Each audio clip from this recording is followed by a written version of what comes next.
So, good evening everyone. Today we are going to discuss some topics of international relations and art and culture. ठीक है, international relations के जो topic हैं हमारे, उसमें अगर हम देखें लिस्ट ऑफ द टॉपिक, तो सबसे पहला टॉपिक हमारा आएगा रिफॉर्मिंग द यूनाइटेड नेशंस. ठीक है, सेकंड हम डिस्कस करेंगे APEC 2025 summit. APEC means Asia Pacific economic cooperation. ठीक है, then an India way for G2. G2 means group of two. What is India way, ये आगे डिस्कस करेंगे हम. Next topic will take up high seas treaty, then BRICS versus SWIFT, and last but not the least COP30 in Brazil. तो पहले topic की हम शुरुआत करते हैं, reforming the UN. Here UN means United Nations. ठीक है, टॉपिक को अगर आप देखेंगे तो ये कहीं ना कहीं टॉपिक यूनाइटेड नेशंस में रिफॉर्म करने की बात कर रहा है. ठीक है, अब सवाल ये उठता है कि यूनाइटेड नेशंस में रिफॉर्म करने की बात आखिर उठी क्यों. कॉन्टेक्स्ट क्या है? कॉन्टेक्स्ट है board for piece and sustainable security. क्या नाम बोला मैंने? Board for piece and sustainable security. अब इस बोर्ड का प्रपोजल क्यों दिया गया है, इसको समझने के लिए थोड़ा सा यूनाइटेड नेशंस का बैकग्राउंड हम समझते हैं. ठीक है, यूनाइटेड नेशंस का बैकग्राउंड समझने के लिए लेट्स सी कि 19th सेंचुरी का यूरोप कैसा था. 19th सेंचुरी के यूरोप को अगर मैं डिफाइन करना चाहूँ तो उसमें 4 डिफाइनिंग फीचर्स होंगे. Number 1 military expansion, number 2 imperialism, number 3 alliance formation, and number 4 aggressive nationalism. यानी कि मिलिट्री को बहुत ज़्यादा यूरोपियन नेशंस क्या कर रहे हैं, एक्सपैंड कर रहे हैं, अपनी स्ट्रेंथ बढ़ाने के लिए अलायंस बना रहे हैं. ठीक है, नेशनलिज्म का सहारा लिया जा रहा है और इन सब के लिए रिसोर्सेज के लिए इम्पीरियलिज्म का सहारा ले रहे हैं. इन चारों चीज़ों की वजह से यूरोप में 2 बड़े पावर ग्रुप्स इमर्ज होंगे, है ना. और इन 2 बड़े पावर ग्रुप्स के बीच में कॉन्फ्लिक्ट होगा 1914 में, जिसको हमने क्या कहा, वर्ल्ड वॉर 1. वर्ल्ड वॉर 1 जब हुआ तो उसके डिवेस्टेशन को देखते हुए 1919 में अमेरिका के उस टाइम के प्रेसिडेंट वुडरो विल्सन, उन्होंने दुनिया को अपने 14 प्रपोजल्स दिए. 14 प्रपोजल्स में एक पॉइंट ये था कि आने वाले वक्त में एक ऐसी ऑर्गेनाइजेशन होनी चाहिए जो दुनिया में कोई भी बड़ी लड़ाई को होने ना दे. उनके इन्हीं 14 पॉइंट प्रपोजल्स में से एक प्रपोजल को इम्प्लीमेंट करते हुए एक नई ऑर्गेनाइजेशन बनाई गई 1916 में, जिसको क्या कहा गया, लीग ऑफ नेशंस.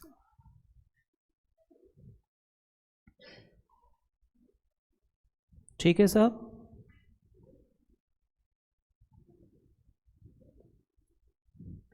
इसका हेडक्वार्टर कहाँ पर था? जेनेवा. ठीक है, जिनेवा कहाँ पर है? स्विट्ज़रलैंड. हेडक्वार्टर जिनेवा क्यों बनाया गया? क्योंकि स्विट्ज़रलैंड एक बहुत ही न्यूट्रल कंट्री है, वो किसी लड़ाई झगड़े में पार्टिसिपेट नहीं करता. तो इसकी सिंबॉलिक वैल्यू थी कि हम दुनिया में पीस इस्टेब्लिश करना चाहते हैं, तो इसका इनिशिएटिव भी हम कहाँ से लेंगे? ऐसी जगह से लेंगे जिसने आज तक कभी किसी लड़ाई में पार्टिसिपेट ना किया हो. बात समझ में आया? लेकिन लीग ऑफ नेशन की कुछ कमियाँ रह गई. सबसे बड़ी प्रॉब्लम इसमें ये था कि अमेरिका, जिसने लीग ऑफ नेशन को बनाने का प्रपोजल दिया, वो खुद ही इसका मेंबर नहीं बना. और बाद में धीरे धीरे जो कंट्रीज़ ने इसको ज्वाइन किया था, उन्होंने ग्रेजुअली इसको छोड़ना शुरू कर दिया. एंड फाइनली दुनिया ने एक और बड़ा वॉर देखा, दैट वाज वर्ल्ड वॉर 2 1939.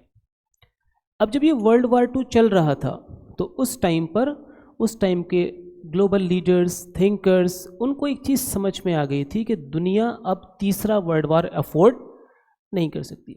तो वर्ल्ड वॉर 2 के टाइम पर ही चलते चलते कुछ लोगों ने इस चीज़ की शुरुआत करनी शुरू कर दी कि भाई अब बहुत सीरियस एफर्ट करने पड़ेंगे इस चीज़ को लेकर के कि ये वॉर ख़त्म हो तो उसके बाद तीसरा वॉर ना हो.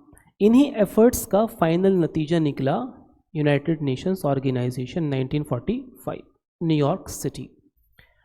अब यूनाइटेड नेशंस को जिम्मेदारी क्या दी गई? जिम्मेदारी दी गई कि they will promote global peace. दुनिया भर में किसको इस्टेब्लिश करेंगे? पीस एंड सिक्योरिटी को. पीस और सिक्योरिटी कैसे इस्टेब्लिश होगा? नेशंस के बीच में फ्रेंडली रिलेशंस को इस्टेब्लिश करके. फ्रेंड रिलेशंस कैसे इस्टेब्लिश होंगे? नेशंस के बीच में कोऑपरेशन को बढ़ा करके। ये इनका मैंडेट था, ये इनके आइडियल्स थे कि they will promote peace and security internationally. अब कैसे प्रमोट करेंगे? हर साल सितंबर के तीसरे मंगलवार को दुनिया भर के सारे देशों के हेड कहाँ जाएंगे? न्यूयॉर्क जाएंगे। किस में? यूनाइटेड नेशंस की मीटिंग में। वहाँ पर बैठ करके ये डिसाइड करेंगे कि दुनिया में शांति को कैसे स्थापित करना है। अब इन लोगों में एक बड़ी इंपॉर्टेंट बॉडी है जिसका नाम है United nation security council. That is the most powerful body of UN. इस काउंसिल के 5 परमानेंट मेंबर्स हैं। यूएन के जो बड़े बड़े डिसीजंस हैं वो यही लोग लेते हैं, ठीक है। अब ये लोग क्या करेंगे? जाकर के मीटिंग करेंगे। मीटिंग करने के बाद आकर के इसके मेंबर कौन कौन हैं? US, UK, China, France and Russia. अब इन लोगों पर जिम्मेदारी तो है दुनिया भर में पीस को इस्टेब्लिश करने की, लेकिन ये इस मीटिंग से वापस आकर के यूएस दुनिया को अपने फाइटर जेट बेचेगा, यूके भी दुनिया को अपने फाइटर जेट बेचेगा, रशिया सुखोई बेचेगा, यूएस F-17-16 बेचेगा, चाइना अपना जे सीरीज़ बेचेगा, फ्रांस अपना रफाल बेचेगा, ठीक है। सब लोग दुनिया को फाइटर जेट बेच करके क्या इस्टेब्लिश करने की कोशिश करेंगे? पीस, है ना। मजाक वाली बात कि आप दुनिया भर को हथियार दे करके क्या करना चाह रहे हो? पीस। क्या यूएन बनने के बाद दुनिया में लड़ाई झगड़े बंद हो गए? आंसर इज थोड़ा सा यस, थोड़ा सा नो। हाँ, कोई बड़ी लड़ाई नहीं हुई लाइक थर्ड वर्ल्ड वॉर, लेकिन छोटी मोटी लड़ाइयाँ आज भी चल रही हैं। दैट मीन्स कि यूएन को जो पर्पस दिया गया था, यूएन को जो मैंडेट दिया गया था, यूएन के जो आइडियल्स थे कि वो ग्लोबल पीस एंड सिक्योरिटी को इंश्योर करेगा, उसको इंश्योर करने में यूएन कहीं ना कहीं क्या हुआ है? फेल हुआ है, ठीक है। तो जब वो फेलियर है तो वहाँ पर रिफॉर्म की ज़रूरत भी है। अब उस रिफॉर्म में इंडिया की तरफ से एक सजेशन गया है, board of peace and sustainable security. India की फॉर्मर फॉरेन सेक्रेटरी थी निरुपमा राव, उन्होंने इस बोर्ड को बनाने की बात कही थी, ठीक है। अब इस बोर्ड का काम क्या होगा ये समझ लीजिएगा। आम तौर पर देखा ये गया है, देखिए अभी दुनिया में एक कॉन्फ्लिक्ट कहाँ पर चल रहा है? इजराइल वर्सेस फिलिस्तीन, यस और नो। दूसरा रशिया यूक्रेन, ठीक है। क्या ये सब कॉन्फ्लिक्ट यूएन रोक पाया? नहीं रोक पाया। पिछले 5, 10, 20 साल का अगर ट्रैक रिकॉर्ड देखें तो यूएन कोई भी कॉन्फ्लिक्ट को रोक नहीं पाया, लेकिन जब कॉन्फ्लिक्ट हुआ तो वहाँ पर अपनी पीस कीपिंग फोर्सेस को भेज करके थोड़ा सा मैनेजमेंट ज़रूर किया। तो दैट मीन्स अभी यूएन की अप्रोच रिएक्टिव अप्रोच है, प्रोएक्टिव अप्रोच नहीं है। यूएन अभी रिएक्टिवली क्राइसिस को मैनेज कर रहा है। तो board for piece and sustainable security UN की अप्रोच को रिएक्टिव क्राइसिस मैनेजमेंट से प्रोएक्टिव सस्टेनेबल पीस बिल्डिंग की तरफ शिफ्ट करेगा। यानी कि कोशिश ये होगी कि आगे से दुनिया में कॉन्फ्लिक्ट ना हो। बात समझ में आया? क्या ऐसी कोई बॉडी हम बना सकते हैं? Yes, under article 22 of UN charter ऐसी बॉडी को बनाया जा सकता है। क्या ये body United nation security council या यूनाइटेड नेशन जनरल असेंबली को सुपरसीड करेगी? बिल्कुल नहीं। ये जो नई बॉडी बनेगी, अगर बनती है तो ये जो एग्जिस्टिंग यूएन के ऑफिसेज हैं like UNSC, United nation security council, United nation general assembly and secretary general, इनके ऑफिस के काम में ये क्या करेगी? कॉम्प्लीमेंट करेगी, उनके काम को और बेहतर बनाने की कोशिश करेगी, ना कि उनसे कम्पीट करेगी। बात समझ में आया? इसकी मेंबरशिप परमानेंट नहीं होगी, क्योंकि सबसे बड़ा कॉन्फ्लिक्ट क्या है कि यूनाइटेड नेशन सिक्योरिटी काउंसिल के 5 परमानेंट मेंबर हैं। जब से यूएन बना है तब से यही मेंबर है। बाकी दुनिया के देश इंतज़ार कर रहे हैं कि हमारा नंबर कब आएगा, लेकिन ये किसी और को एंट्री नहीं। This is a most elite group of global powerful person. ये 5 लोग बैठ करके डिसाइड करते हैं। और प्रॉब्लम क्या है कि डिसीजन ये 5 लोग कैसे लेंगे? कंसेंसस से। यानी कि कहीं पर अगर लड़ाई होनी है, 5 के 5 लोग अगर बोलेंगे लड़ाई नहीं होगी, तभी नहीं होगी। 4 ने बोला लड़ाई नहीं होनी चाहिए, एक ने बोला कि नहीं मुझे लगता है ठीक है होने चाहिए, तो इनका पूरा का पूरा decision null and void. That is a veto power. यानी कि एक भी मेंबर ने अगर ना बोल दिया तो बाकी 4 लोगों की बात की कोई वैल्यू नहीं रह जाएगी। बात समझ में आ रहा है? से for example Russia Ukraine conflict, ठीक है, जब ये मामला यूनाइटेड नेशन सिक्योरिटी काउंसिल में गया तो यूएस ने किसका साथ दिया? यूक्रेन का साथ देगा, ठीक है। बाकी यूरोपियन कंट्री किसका साथ देंगे? यूरो। लेकिन रशिया ने बोला कि नहीं नहीं, मैं तुम्हारे साथ नहीं हूँ, ठीक है, क्योंकि रशिया खुद किसका मेंबर है? यूएनएससी का मेंबर है। चाइना किसका साथ देगा? रशिया का साथ देगा। तो चाइना ने अपना वीटो किया, डिसीजन ख़त्म, रशिया ने किस पर इन्वेजन कर दिया? यूक्रेन पर।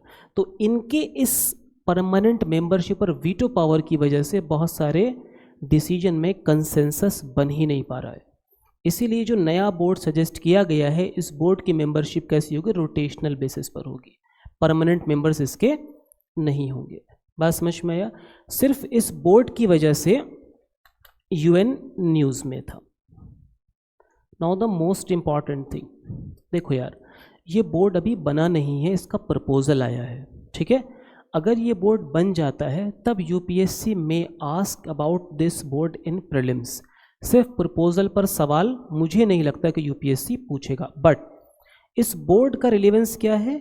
आप मेंस के आंसर में या इंटरव्यू में अगर आपसे पूछा जाता है कि यूएन में आप क्या रिफॉर्म सजेस्ट करेंगे, तब आप सजेशन में इसको दे सकते हो कि there must be a board of peace and permanent sustainable security. ये सजेशन में मेंस के आंसर में आप लिख सकते हैं, एसे में यूज़ कर सकते हैं, या इंटरव्यू में अगर सवाल पूछा जाता है उसके जवाब में दे सकते हैं, अनटिल एंड अनलेस, जब तक कि ये इम्प्लीमेंट नहीं होता है। अभी ये इम्प्लीमेंट नहीं हुआ है तो प्रीलिम्स में लीस्ट लाइकली कि they will ask question about this board. It is just an proposal. Is this clear? Yes और नो? ठीक है। तो यूएन जो न्यूज़ में था वो इस बोर्ड की वजह से था। तो इस बोर्ड को सजेस्ट करने वाली कौन है? Nirupama Rao, farmer foreign secretary of India. ठीक है। इंडिया का स्टैंड क्या है यूएन में रिफॉर्म को लेकर के? इंडिया चाहता है कैसा? Inclusive, representative and effective UN होना चाहिए, यानी कि वहाँ पर सबका रिप्रेजेंटेशन हो, सबको इंक्लूड करे और वो इफेक्टिव हो। ठीक है। India wants an inclusive, representative and effective United Nations. That is the stand of India about the reforming in United Nations। ठीक है। तो जो ये BPSS है, इसका मेन जो पॉइंट है वो यही है, क्या? रिएक्टिव टू प्रोएक्टिव अप्रोच, यानी कि कॉन्फ्लिक्ट होने से पहले ही उसको क्या कर देना है? रोक देना है, उसको होने नहीं देना है। रिएक्टिव अप्रोच क्या है कि एक बार प्रॉब्लम हो गई उसके बाद आपको मैनेज कर रहे हैं। प्रोएक्टिव मतलब होने से पहले उसको क्या कर देना है? उन पॉसिबिलिटीज को ख़त्म कर देना जिसकी वजह से वो हो सकती हैं, चीज़ें बिगड़ सकती हैं।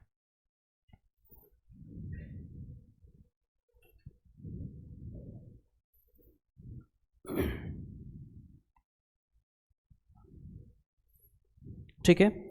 नेक्स्ट टॉपिक, आगे बढ़े। APEC 2025 submit. ठीक है। Asia Pacific economic cooperation, Asia Pacific economic cooperation. How many members are there? 21 members. कब बना? 1989 में बना। क्यों बना?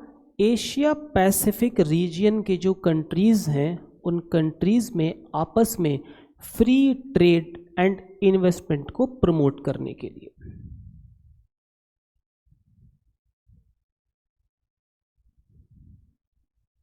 टू प्रमोट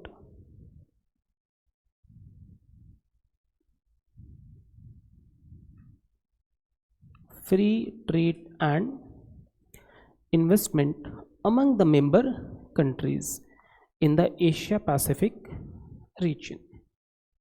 ठीक है। This is the purpose. एक चीज़ याद रखिएगा, एपेक का इंडिया मेंबर नहीं है, हालांकि इंडिया इसका मेंबर बनना चाहता है, but as of now India is not a member of APEC. ठीक, यहाँ पर फ्री ट्रेड का क्या मतलब है? फ्री ट्रेड का मतलब है कि टैरिफ जो है वो कम से कम रहेंगे ताकि ट्रेड ल्यूक्रेटिव रहे, इंसेंटिव रहे, तो लोग ज़्यादा से ज़्यादा ट्रेड करें। ठीक, तो इसका रिसेंट सबमिट कहाँ पर हुआ है? क्योंगजू, साउथ कोरिया में। ठीक है, इसकी थीम क्या थी? Building a sustainable tomorrow. आगे था कनेक्ट, इनोवेट एंड प्रॉस्पर ना, कि Asia Pacific region. Asia Pacific region कौन सा है? देखिए मैप में देखिए, अगर ये पैसिफिक ओशियन है तो पैसिफिक ओशियन के इस साइड और इस साइड की जो कंट्रीज़ हैं ठीक है, वो ज़्यादातर कंट्रीज़ किसका मेंबर है? एपेक का। तो इन कंट्रीज़ का थीम है कनेक्ट होना है, इनोवेट होना है और उससे प्रॉस्पेरिटी क्रिएट करनी है। ठीक है, इसमें इससे ज़्यादा कुछ नहीं है। अब एक चीज़ समझ लीजिएगा, though India is not a member of this organisation, लेकिन इंडिया चाहता है कि इस ऑर्गेनाइजेशन का मेंबर बने। क्या फ़ायदा होगा? अगर इंडिया इस ऑर्गेनाइजेशन का मेंबर बनेगा तो इस रीजन में इंडिया की प्रेजेंस क्या होगी? पहले से ज़्यादा स्ट्रांग होगी। इंडिया अगर एक ग्लोबल पावर बनना चाहता है तो उससे पहले उसको रीजनल बड़े लेवल पर प्लेयर बनना पड़ेगा, और रीजनल प्लेयर बनने के लिए इन रीजनल ऑर्गेनाइजेशन में इंडिया का से या फिर इंडिया का इंटरफेरेंस तो नहीं, इंडिया का इन्फ्लुएंस ज़्यादा होना ज़रूरी है। ठीक है, दूसरा, इंडिया इन कंट्रीज़ में से बहुत सारी कंट्रीज़ के साथ हिस्टोरिकल रिलेशंस रखता है, कल्चरल रिलेशन रखता है, तो उसका भी इंडिया को फ़ायदा हो सकता है। लेकिन इंडिया को बहुत सारे नेशंस इसमें एंट्री नहीं दे रहे। उसका रीज़न ये है कि बहुत सारे नेशंस के हिसाब से इंडिया फ्री ट्रेड पॉलिसीज़ को फॉलो नहीं करता। उनका मानना है कि इंडिया टैरिफ बहुत ज़्यादा लगाता है बाहर से आने वाले सामान पर, which is against the free trade norms. कुछ मेंबर्स का मानना है कि इंडिया WTO के जो ट्रेड नॉर्म्स हैं उसको लेटर एंड स्पिरिट फॉलो नहीं करता है।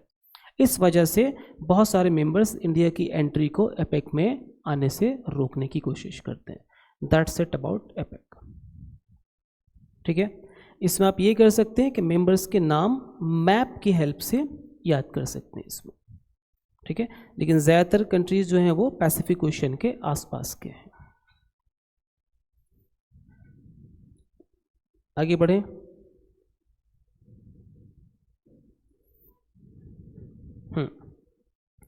An Indian way for G2। What is G2?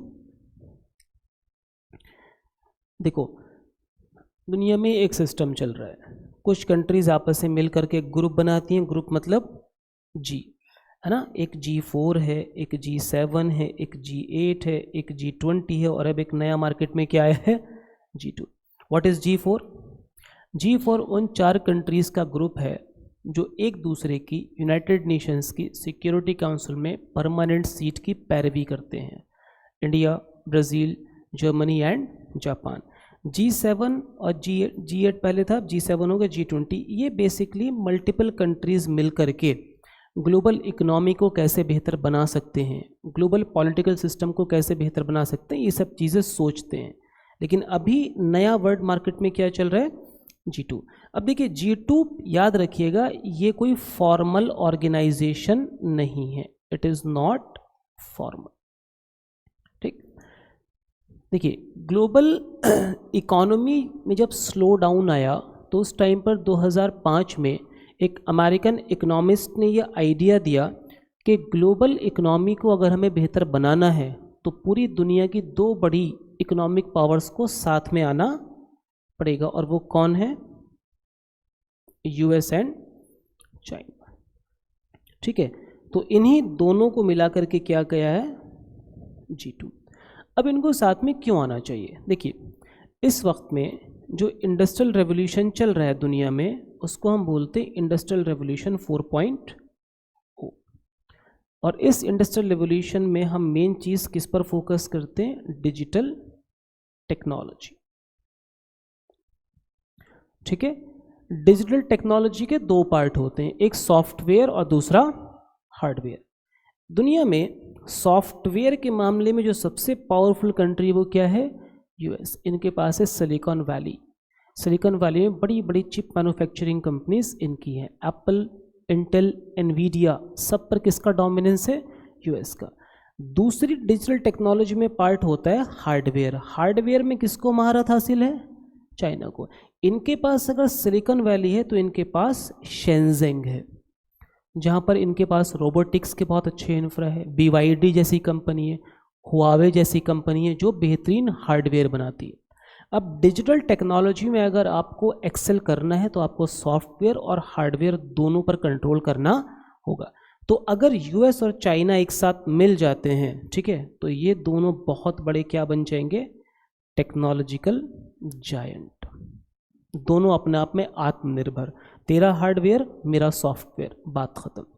बात समझ में आया? तो इससे क्या होगा? टेक्नोलॉजी के फील्ड में इन लोगों की क्या शुरू हो जाएगी? डुओपोली। यानी कि इन दो लोगों के अलावा कोई और बड़ा प्लेयर नहीं रहेगा।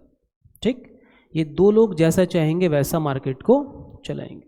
ठीक, अब ये दो लोग साथ अगर हो जाएंगे तो बाकी जो रीजनल प्लेयर्स हैं उनके लिए कहीं ना कहीं मार्केट शेयर क्या हो जाएगा? कम हो जाएगा। तो इससे इंडिया के लिए चैलेंज है, बाकी कंट्रीज के लिए चैलेंज है। That is only about G2। Formal group नहीं है, इसलिए इसके बारे में ज़्यादा टेंशन नहीं लेना है। ठीक है, G2। इसमें एक चीज़ समझ लीजिएगा, एन इंडिया वे, है ना, दैट इज इंटरेस्टिंग फ्रेज। अब मान लीजिए, लेट्स अज्यूम चाइना और यूएस दोनों एक साथ मिल जाते हैं, इंडिया को क्या करना चाहिए? ये है उसका जवाब, इंडिया वे। हमारे फॉरेन मिनिस्टर एस जयशंकर साहब ने ये तरीका अपनाया था, एन इंडिया वे। इंडिया वे का मतलब क्या है? कि दुनिया में जितनी भी पावरफुल कंट्रीज़ हैं हम सब के साथ एंगेज करेंगे, लेकिन एक्सक्लूसिवली किसी के साथ भी अलाइनमेंट अपना नहीं करेंगे। यानी कि जिससे हमें जो जो फ़ायदा हो सकता है उसके साथ एंगेज करके हम उससे फ़ायदा लेंगे। इट इज़ लाइक दैट, एक ऐसा इंसान जो एक शादी में गया, लड़के वालों की तरफ भी जाके डांस वांस करके खाना खा के आएगा, फिर यहाँ से पेट भर के वहाँ जाएगा, लड़की वाले वहाँ भी डांस करके खाना खा के आएगा, लेकिन कहेगा नहीं स्पेशली कि मैं लड़के वालों की तरफ से हूँ या। It is like that, in a lighter note. लिख मत देना एग्जाम में ऐसा, नहीं तो नंबर नहीं मिलेगा ऑब्वियसली। ठीक है ना? तो हमारा इंडिया वे क्या है कि हम एंगेज सबके साथ करेंगे, लेकिन किसी के साथ भी एक्सक्लूसिवली अपना कमिटमेंट या अलाइनमेंट नहीं देंगे। That is the India way. तो हम यूएस के साथ भी एंगेज करेंगे, हम चाइना के साथ भी एंगेज करेंगे, बाकी जो कंट्रीज़ हैं उनके साथ भी एंगेज करेंगे। जहाँ से हमें फ़ायदा हो सकता है, जहाँ से हमारा इंटरेस्ट सर्व हो सकता है, हम उनके साथ एंगेज करेंगे। दैट इज़ द इंडिया वे। ठीक है, जिसको हम कहते हैं प्रैग्मेटिक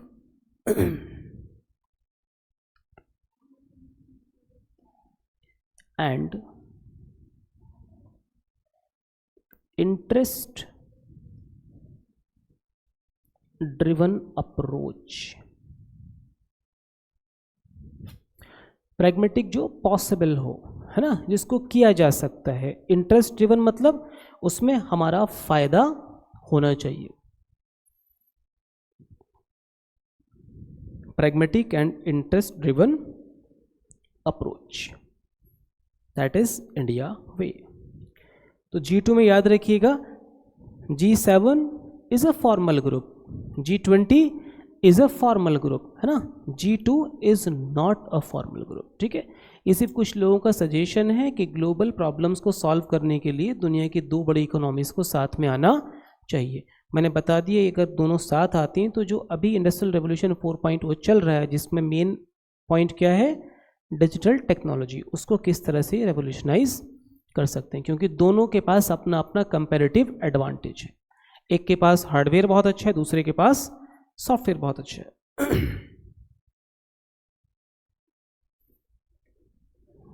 नेक्स्ट टॉपिक,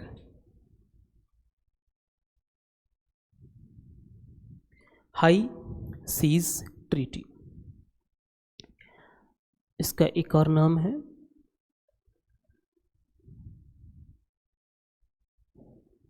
बायोडाइवर्सिटी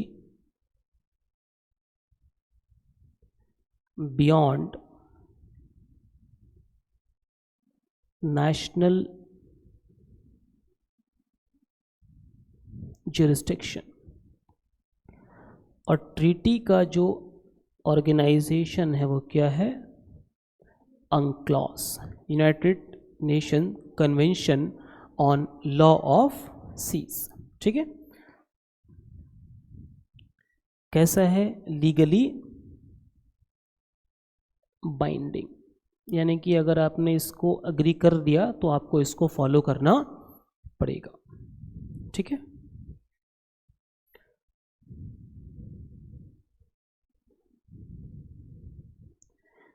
इसका पर्पस क्या है?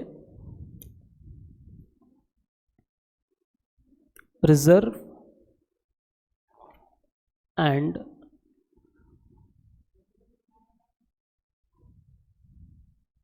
sustainable use of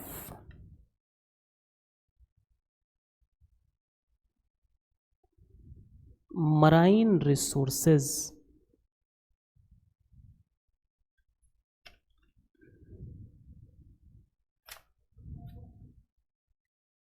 marine resources कहाँ के? beyond national boundaries. देखिए एक चीज़ समझिएगा, एक तो नेशनल बाउंड्री तो लैंड वाली आपको मालूम होगा, है ना। अब ये इंडिया का पेनिनसुलर पार्ट है, ठीक है। यहाँ पर क्या है? अरेबियन सी, यहाँ पर पे ऑफ बंगाल। यहाँ पर इंडिया की इन्फ्लुएंस कहाँ तक है? जैसे मान लीजिए यहाँ पर एक कॉन्सेप्ट होता बेस लाइन। मान लीजिए मैंने इसको क्या माना?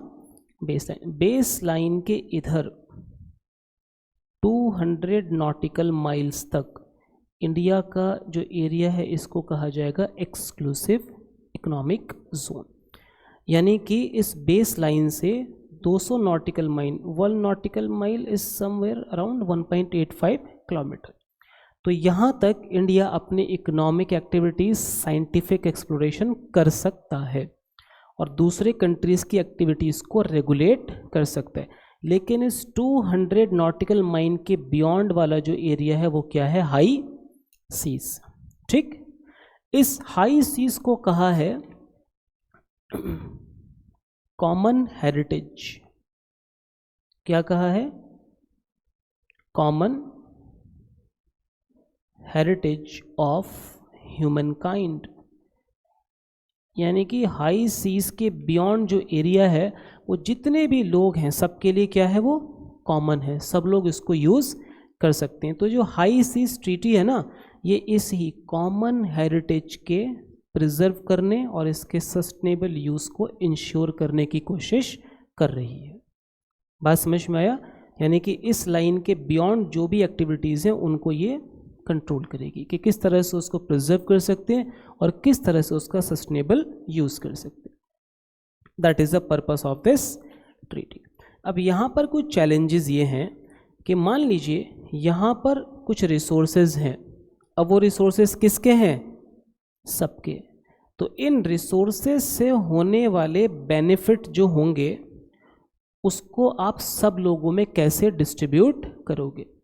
इट इज़ लाइक दैट कि किसी हॉस्टल में आपने एक बहुत बड़ा सा केक ले जाके रख दिया, बोला ये केक सबका है, ठीक है, बताया नहीं कि किसको कितना मिलेगा, कौन डिस्ट्रीब्यूट करेगा, कब खाना। इट इज़ लाइक दैट, ठीक है। तो ये कॉन्फ्लिक्ट होने के चांसेस यहाँ पर ज़्यादा है। दूसरा इसमें इशू क्या होगा कि दुनिया में हर एक कंट्री के पास कोस्ट लाइन थोड़ी है। ऑलमोस्ट 40 या 44 कंट्रीज़ ऐसी हैं जो लैंड लॉक हैं, जिनके पास सी या ओशियन को लेकर के एक्सेस नहीं है। तो उनको इनके फ़ायदे मिलेंगे या नहीं मिलेंगे? That is one question. दूसरा, अगर फ़ायदे मिलेंगे तो उसका फार्मूला क्या है, किस तरह से उनको फ़ायदा मिलेगा, क्योंकि उनकी बाउंड्री तो सी या ओशियन में नहीं आ रही। तो इस ट्रीटी को लेकर के ये दो बड़े इश्यूज़ हैं कि कॉमन हेरिटेज से आने वाले बेनिफिट को कैसे शेयर किया जाएगा लोगों में, और जो कंट्रीज़ लैंड लॉक हैं उनको इसका बेनिफिट कैसे मिलेगा या नहीं मिलेगा, और मिलेगा तो कैसे मिलेगा। That are the two major issues associated with this treaty. That's it.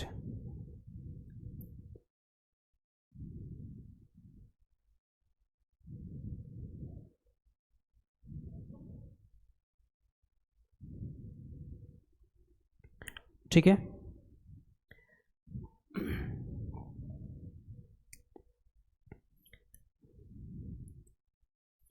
Next topic is BRICS versus Swift.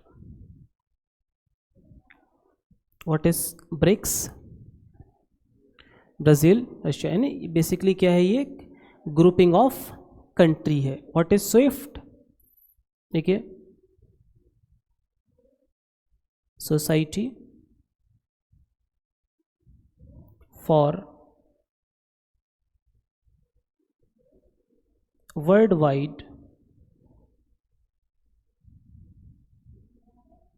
Interbank financial telecommunication. Society for worldwide interbank financial telecommunication. It is based in Belgium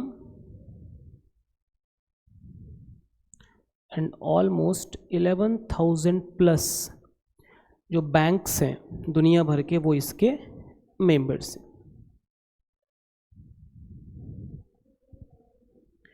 now listen, ठीक है। देखिए SWIFT, सुनिएगा, stop writing.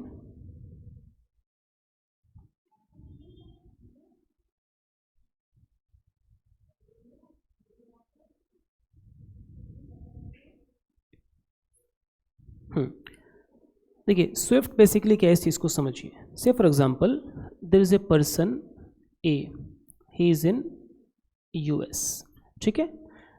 इसके कोई relative है person B, he is in India. इसको A को US से इंडिया पैसा भेजना है, ठीक है। तो जब ये पैसा भेजेगा तो पैसा भेजने की, चूंकि ये दो डिफरेंट कंट्रीज़ के बीच में ट्रांजैक्शन हो रहा है, तो ये इन्फॉर्मेशन, ये कोई यूएस का लोकल बैंक होगा, जैसे अपने इंडिया में है ना एसबीआई है, एक्सिस है, यस है, ऐसे ही कोई यूएस का बैंक होगा। पहले लोकल बैंक ये इन्फॉर्मेशन कहाँ भेजेगा? कहाँ भेजेगा? Central bank. कहाँ का? यूएस से, ठीक है। सेंट्रल बैंक फिर इस इंफॉर्मेशन को भेजेगा बैंक फॉर इंटरनेशनल सेटलमेंट। ये कहाँ पर है? स्विट्जरलैंड में एक जगह है बेसिल। इकोनॉमी में आप पढ़ेंगे BECIL norms. Bank for international settlement इस मैसेज को भेजेगा फिर इंडिया के सेंट्रल बैंक, मतलब आरबीआई। आरबीआई फिर इस मैसेज को उस बैंक में भेजेगा जिस बैंक में मिस्टर बी का अकाउंट है। बात समझ में आ रहा? तो मैसेज जो यहाँ से जनरेट हुआ, लोकल बैंक ने भेजा central bank of US, central bank of US ने भेजा बीआईएस, बीआईएस ने भेजा आरबीआई, आरबीआई ने भेजा इंडिया के लोकल बैंक। ये पूरा जो मैसेज भेजने का जो एक प्लेटफॉर्म या चैनल है उसको क्या बोलते हैं? स्विफ्ट। तो स्विफ्ट बेसिकली आसान भाषा में कहूँ तो दुनिया के बड़े बड़े बैंकों ने मिलकर के एक व्हाट्सएप ग्रुप बना रखा है अपना, जिसमें ये मैसेज खेलते हैं कि मेरे पास ये रिक्वेस्ट आया है कि ये बंदा इस बंदे को इतने रुपए यहाँ से वहाँ भेजना चाह रहा है, ठीक है।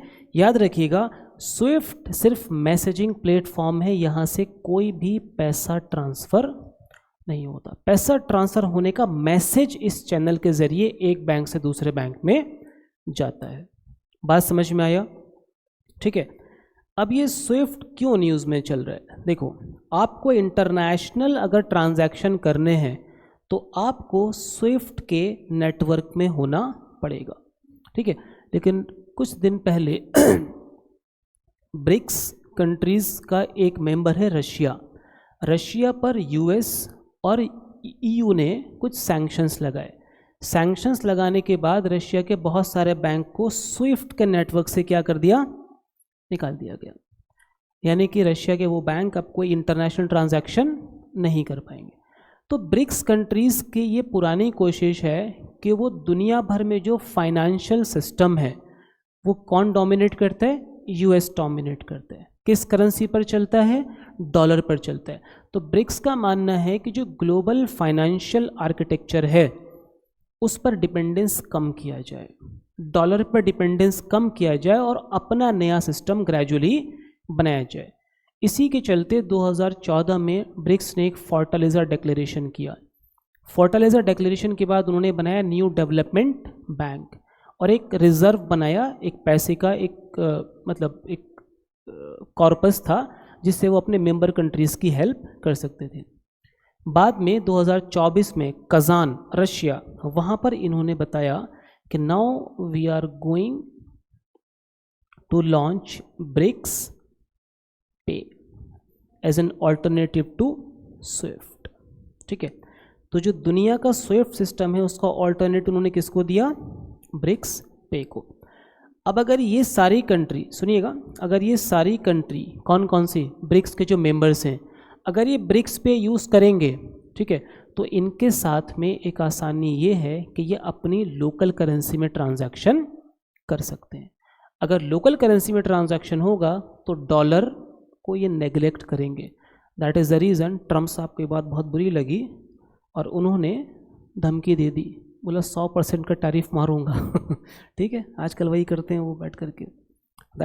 ठीक, तो याद रखिएगा, स्विफ्ट एक मैसेजिंग प्लेटफॉर्म है जो एक देश के बैंक से दूसरे देश के बैंक को पैसा पहुंचाने के मैसेज का सिक्योर चैनल के ज़रिए उसको ट्रांजैक्ट करता है। ठीक है, लेकिन ये कोई पैसे का ट्रांसफ़र नहीं करता। लेकिन जो ब्रिक्स पे होगा ना, ये मैसेजिंग भी करेगा और ये पैसे को भी ट्रांसफ़र करेगा। That means it will be a better option than Swift.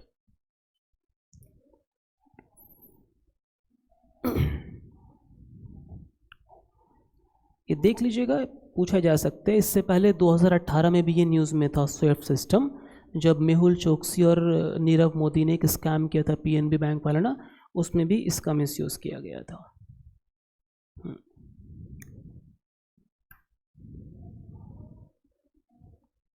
ठीक है, तो नेक्स्ट टॉपिक हमारा, इसमें कोई डाउट तो नहीं है आपका? ठीक है, perhaps next and last topic of today class, that is COP30 in Brazil. What is COP? Conference of Parties. Conference of Parties. What is Conference of Parties? Highest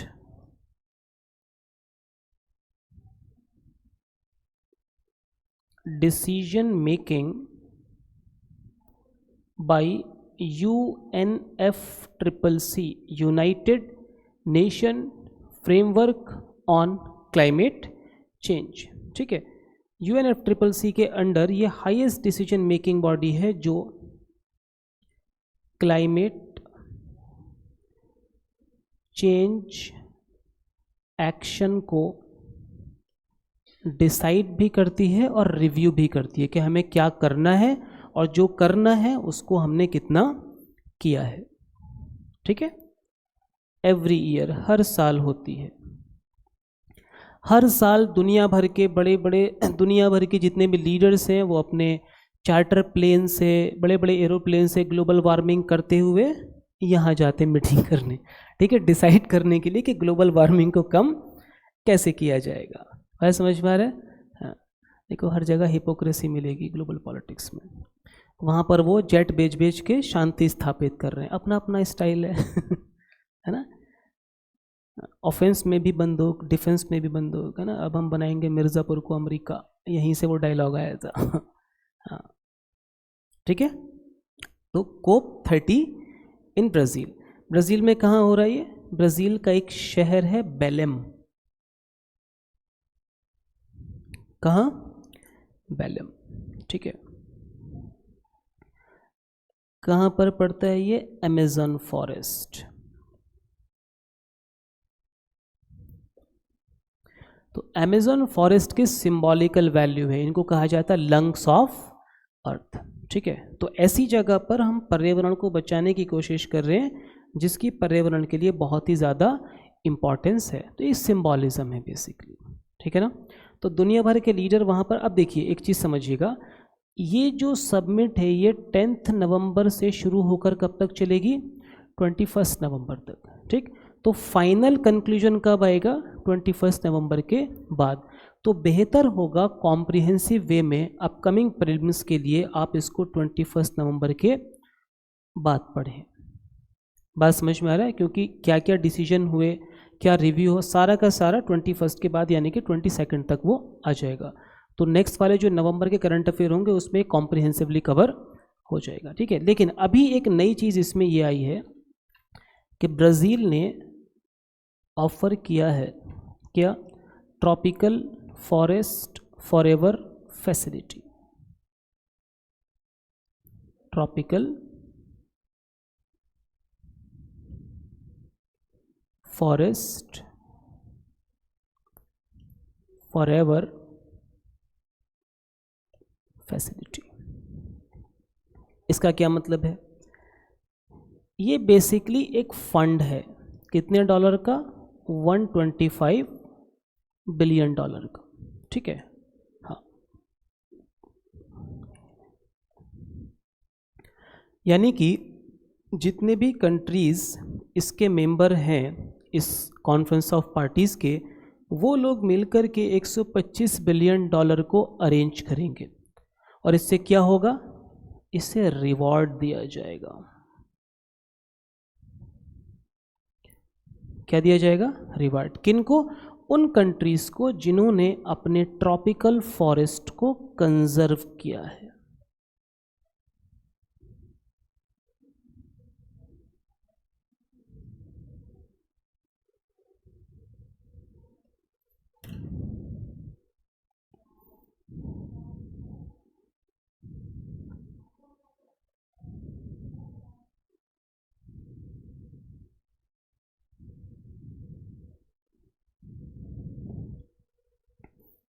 ठीक है, तो अभी तक इसमें एक नई चीज़ यही है, ट्रॉपिकल फॉरेस्ट फॉरएवर फैसिलिटी। याद रखिएगा इसका प्रपोजल किसने दिया है, ब्राज़ील ने दिया है। इसका अमाउंट कितना होगा, 125 बिलियन डॉलर। इसमें से 70 to 80% प्राइवेट सेक्टर से मोबिलाइज किया जाएगा, ठीक है। 70 to 80% will be mobilise from private sector.